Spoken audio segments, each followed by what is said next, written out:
Hi, I'm Craig, and the end of 2024 has slapped me pretty hard in the face. This business that I run has gone basically back to zero, so I thought it would be interesting to document the process of rebuilding the business. I'll kind of let you know where we're at the moment, to give almost a daily record of what it's like building a business, building client businesses as we go through this process, talk about what we do and that kind of thing.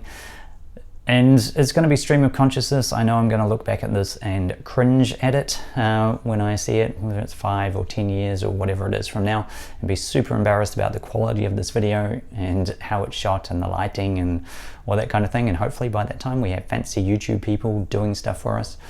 But this is what it's like starting out at zero. So I'll kind of give you, let's start at the beginning of kind of where we are. I've got some dates jotted down and what kind of happened to get us to this point and where we're going to go from here.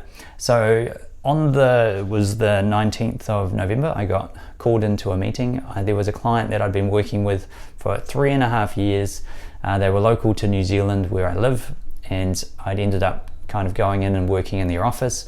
I started as a contractor, and then because I was looking after direct reports in the business, I had to become an employee in the business. And I varied from, I think I started out 3 days a week up to 4, down to 3 as I did other things on the side. But that was a major part of what I've been doing for the last 3 years. In April, I had one of my days taken away from that as the business has gone through some financial struggles with the market being down in the country at the moment and not a lot of people buying and some big clients leaving for them. And so I found out on the 19th they were restructuring the business in November, and we basically had a week of feedback, and it was my role as marketing manager was up for grabs, taken away from the business, along with a marketing exec, a sales rep, and a merchandise administrator, with 4 roles out of kind of, I think there was about 10 people in total working in the business. So it was a massive change and a massive shock to what was going on. And so I had that happen. And so that was a bit of a mess. And then on 23rd of November, we'll go by dates, and then I'll come back and tell stories about these individual bits. The CEO of another client, so we were working with the marketing director and the marketing manager, and the CEO basically was a finance person that came in and looked at the profit and loss and went, we're going to turn off all these Meta and Google ads and save money and like put it into like more valuable places of where we're going to make more money back somehow, and stuff they couldn't measure probably. So we're waiting to find out how all that goes and what happens with that client. But that kind of threw us another curveball. And then on the 4th of December I got the official notice that I was made redundant from the other client. I always kind of considered myself a contractor, but there was redundancy. So I have 2 months in my contract notice and another month getting paid out of redundancy. So I've got money coming in from that for the business. But it was goodbye, and they only wanted me in there for another 2 weeks. So I finished that up. It was actually yesterday of what I'm filming this. So it was 19th of December I finished up. Filming this on the 20th of December as we're going forward as day one of this kind of back to zero record of where we're going from it.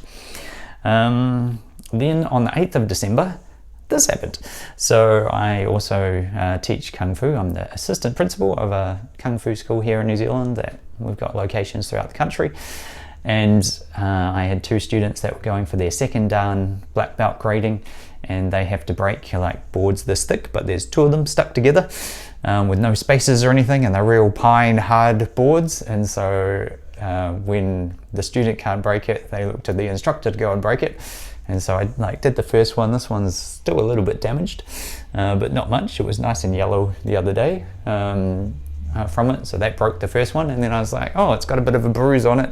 I'll use this one for the next one. And I'm not very good with my left. And I hit it and I was like, I don't want to do that again.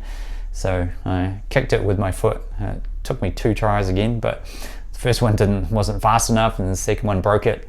So it was fine. All the boards got broken, but arms felt a little bit funny afterwards, and kind of going through that process. I happened on a Sunday night, and it took me 2 days to go see the doctor and get the x-rays, and then turns out it was a nicely displaced fracture, so they put a metal plate along here somewhere, and had surgery on the Thursday last week to get it all fixed up, and that's slowed down my typing. Now I'm just one-handed and trying to get through, so that just threw another spanner in the works.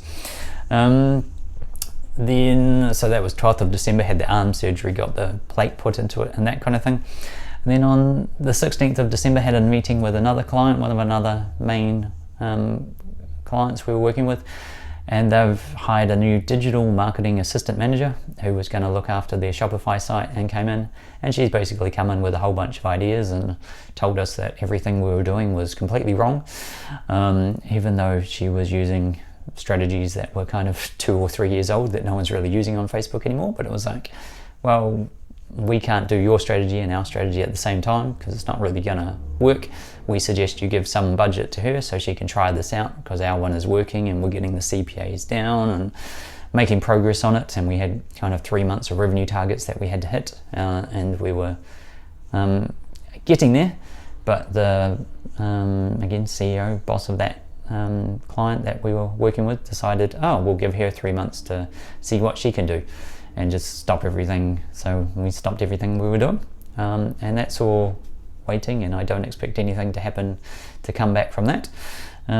So it was kind of, we were working with the main client that I was the marketing manager for, and 2 other clients, another part one that's had manufacturing problems, so they've all been delayed and stuff, and not much is really happening with them either. And then so I finished up, so Wednesday this week on the 18th of December, I also had like my longest serving client. I started with her in 2010. She actually passed away 3 years ago, 2 or 3 years ago, and her family have carried on the business of what she was doing, and they've finally sold that business. And so we had the meeting on Wednesday to do the handover with them, and so that's all coming to an end as well, which is nice because we're handing over the legacy of her business. And I basically, from a coffee shop meeting with her, built it, everything. It was an online training platform that we did, and built it up from scratch and helped her all along the way. So it's sad to see that go, but good to see the legacy is living on, and like the hours of content that was recorded and training and stuff that she made will still be alive in the future with other people. So that was bittersweet, but good to see that it's going to a good home. And then yeah, I'm kind of, here we are on, as I said, 20th of December. It's a Friday, writing my notes and realizing that I'm basically back to zero in this business again. So losing the major client that was bringing most of the income. The other ones that we were working with, we had a free offer that we were working through with stuff with them, and some performance-based stuff. So we weren't, that's not going to be going forward at this point.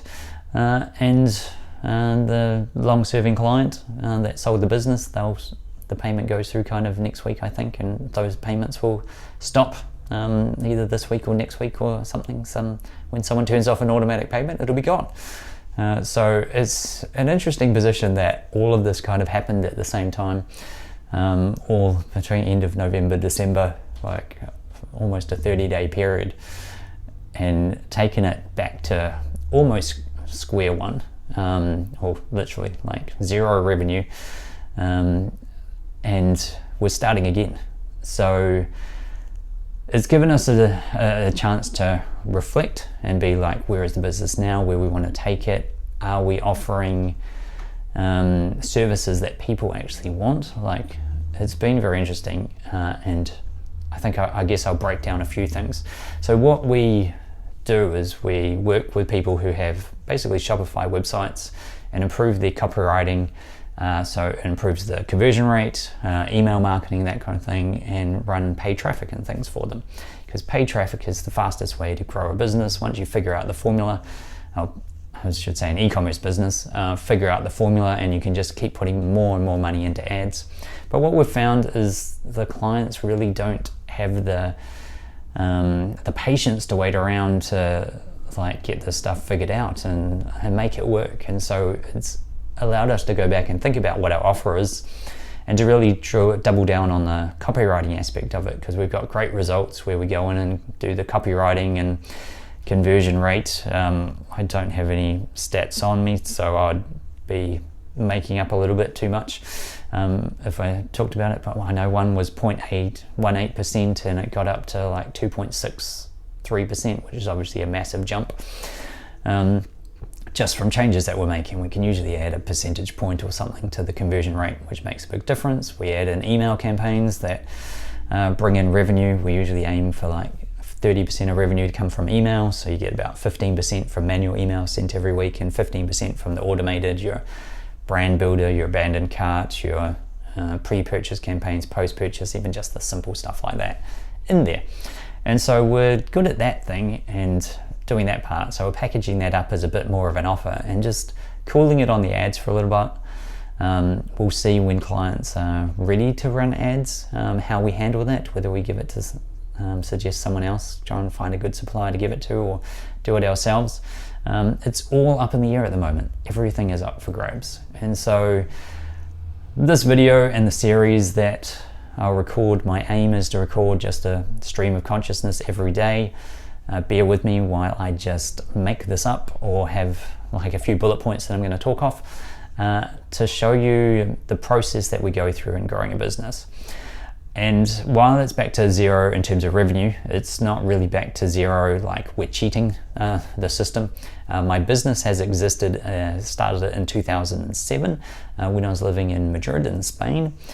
So it's been going all those years. My quick maths is we must be in year 16 or 17 at this point, so it's not a brand new business. Also, obviously coming in, I've been doing digital marketing for people since about 1999, so we're talking about 25 years, building websites. Like I was doing search engine optimization and things before Google AdWords was even invented, and Google was a new search engine. And there was a whole bunch of other ones, believe it or not, that actually dominated the market back in those days. And seen Facebook invented, and since then obviously there's Instagram and TikTok and YouTube and all these things taken off. So I've been doing this a long time. There's a lot of skills that come into it, so it's not like I'm starting when I'm 20 or 15 with not knowing anything about marketing or what I'm doing and trying to pick up the skills as I go along. I'm 43 years old, about to turn 44 in January, and there's a lot of experience there. We've also got a full-time employee, so Mohammed, who works with us, and so he's been working with me a few years. I've been training him up and that kind of thing, and so I'm not going to be like chopping him from the payroll and as we start again and that kind of thing. So we're starting below zero because I've got to pay him obviously on a full-time salary, and so we're actually starting negative and we've got to get positive as we start bringing in revenue. So that's kind of another advantage. And then financially, like I'm old again, so because I'm in my 40s, like we've already been very financially successful and blessed in our lives in terms of we have a rental property, we have a lot of share portfolios and that kind of thing. So we're mortgage free in the apartment we live in and in our rental property and stuff like that. And so we've been very lucky there. So we've got a couple of $1 million sitting in the background that we won't be tapping into, so I won't use that as an advantage, but it does mean I'm more financially comfortable. We could actually just retire and give up this crazy business versus, I don't know, quite sure that I'm sane, starting again from zero, where we could just retire and do some travel and relax, and it would drive me nuts because I'd get bored. But like we're financially set up, and so that's not really a concern. I don't have a family to feed or anything like that, but I put aside basically had 15k in an account, and so basically 10k is sitting there in the personal backup fund that we've decided to commit to getting this business to work. That gives me a bit of a runway, and we've got the redundancy payments and stuff coming in. So I just wanted to kind of, I guess, share that it's not a complete blank slate. It's not like I haven't been offering services to people or come in with no skills. So it's not a fair comparison if you're starting off a business from absolute zero and you've never done it before. I've also built businesses for clients, like one started at about $200,000 when I came in and got it up to $2.4 million. Another one was started literally at zero with their Shopify store selling a probiotics on it, and in 6 months we got to, I think it was $93,000 a month, so that was going to be over $1 million a year. So it's not my first time getting a business up to $1 million. I haven't got my own business up to $1 million before because of various things, and maybe we'll get into some of those backstories as we go through the time. And the business that I worked at, like the client that I was working with as well, with their e-commerce sites, I've got numbers, like, so when I started working with them, they were doing 540,000 in the financial year, like when I started, and then we're up to 1.28 million in the financial year that just finished, and we were doing a bit better on that when we got through it. So actually had a whole plan for them as part of the redundancy thing, where it was like, actually, by just focusing on your conversion rate and increasing it by 0.25%, so a tiny increase, and me rolling up my sleeves and getting in and doing it, I would get about, I think the numbers were 120,000 in extra revenue over what we'd predicted in the market being down, and saving about $140,000 in ad spend by just not running ads and using organic traffic. But they decided to not go with that program as well. So it'll be interesting how that develops for them as they return the business and get it back to what they want to focus on, which is not the e-com side as much. Yeah, so here we are, ready to go again, getting our positioning, our offer ready. We're building kind of a cold outreach list is how we're going to do this, which we've been successful in picking up other clients in the past. I keep saying clients, we really treat them as partners, so we want to come in and work closely with them in the business and be their kind of fractional e-commerce team to help grow the e-commerce side, but also balance that with how we help them grow on the trade side as well. So I guess a little bit about the positioning, where we are now, and how I think about this. So just growing the Shopify side is usually not as exciting for the businesses, because when you get into a retail store, that dramatically increases your revenue, because you've got, like, if you're in a supermarket or a busy retail store, a lot of product goes through the till and those kind of things, and most people still shop in person. They're willing to shop online, but for a lot of the products we sell, they're buying in person. And so while running ads and building up the e-commerce and that kind of thing, if you're just direct to consumer and that's all you're focusing on, then those numbers and what you do through Shopify is obviously very important. It's more about how do you build that brand and get people to know about the brand, so when they walk into a store, they pick up your product because they've heard about it, whether it's through ads or content or something online. And so what our new positioning is, and this might be completely different if you go and look at the website, depends when you're watching this video, whether it's today or as soon as it goes live, or 5 years or 10 years from now if you're going back into the archives.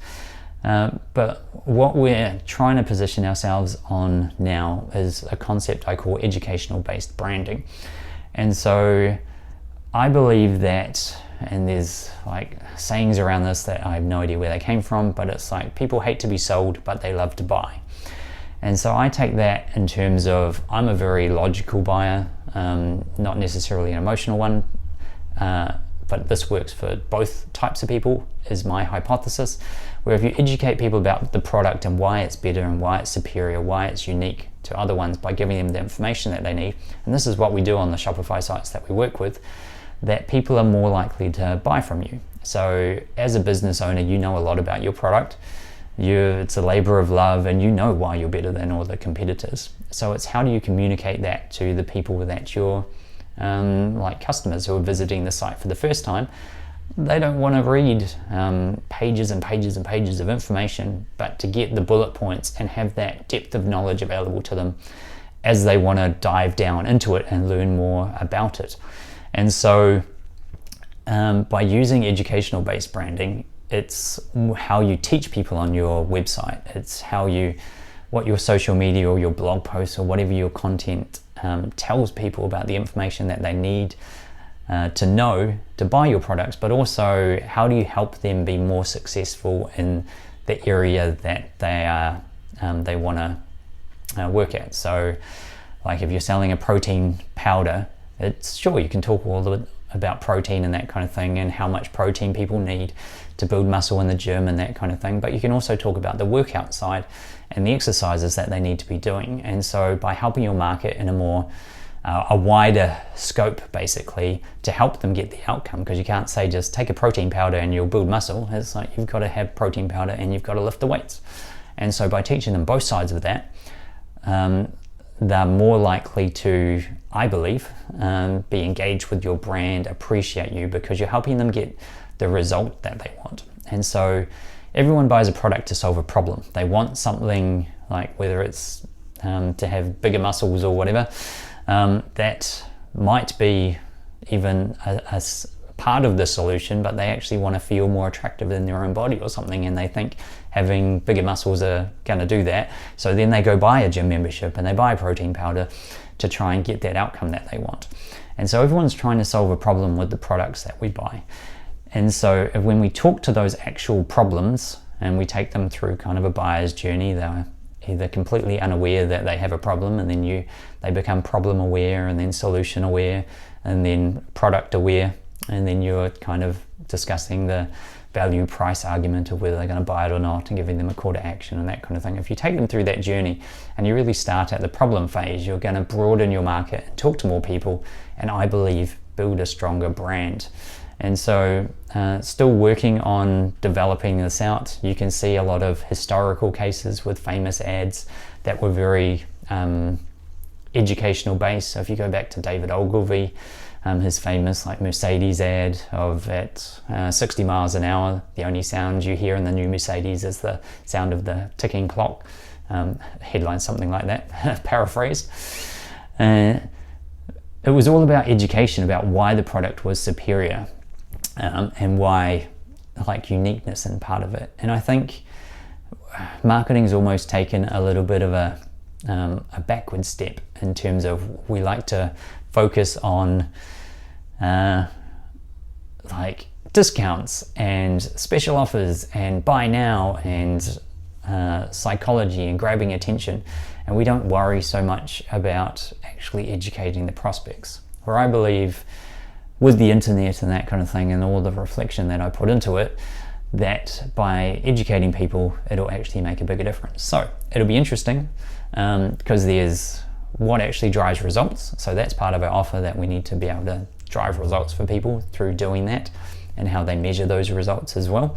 It gets harder with omni-channel strategies at the moment, where you might see an ad but then you buy in a store, and so did that ad actually work? Well, yes, but you don't know that because you can't track it. Even the digital tracking and everything with all the privacy updates have changed how digital ads and work, and how the tracking compares to what we used to be able to do in the olden days of even just a few years ago.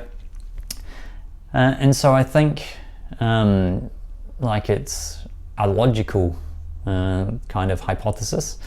I think we can prove it out, but it's not like we can do a split test or a clinical trial to get absolute results on it. Marketing is always a bit of a fluffy topic of, well, did that drive results or didn't it drive results, and how long do you wait to drive the results, and what's actually happening in the background and the psychology of the consumers that you're talking to and all that kind of stuff, which is fascinating, but not good when you want revenue instantly. You might not have the patience to wait that long.